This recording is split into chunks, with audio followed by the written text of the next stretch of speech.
Владењето на правото, борбата со корупцијата и независното судство се областите кои најмногу ја загрижуваат Европската унија, но Брисел се залага за целосна интеграција во унијата. Пораче евроамбасадорот Рокас на презентацијата на извештајот за напредокот на Македонија во парламентот. Освен клучните реформи, повика на завршување на обврската за уставни измени. Консензусот е потребен и за унапредување неколку круцијални или клучни реформи, чекори, вклучувајќи ги амандманите на Уставот, на кои што државата се обврза како дел од интегрирањето во Европската унија. И јас сметам на вашите чекори да се движите напред и најмногу загрижува се разбира областа на владењето на правото, нема никаков прогрес во функционирањето на судството и никаков прогрес во борбата против корупцијата.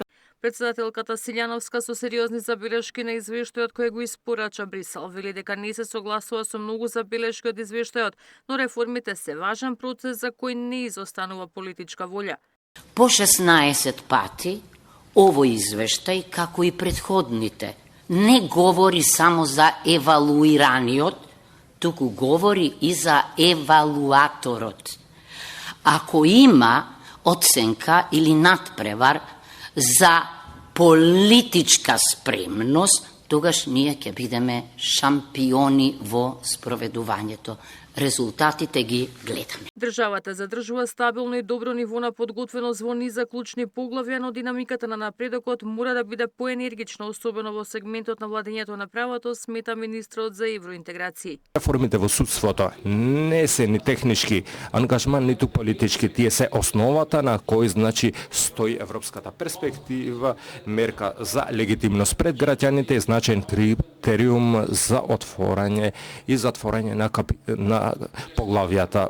Додека опозицијата обвинува за ширење на евроскептицизам од власта и немање политичка волја за суштински реформи, владеачкото мнозинство побара искреност од унијата и одговор дали постои расположение за проширување. Ова е еден од најлошите извештаи кои што држава го добила од Европската комисија, полоше само тој во 2015 година, кога сме оценети како заробена држава. И сега трендовите не се поразлични, владата се обидува да ги покрие и да врши влијание на сите независни институции кои што се надвор од извршната власт. Најмногу, најсилно, најексплицитно на судската.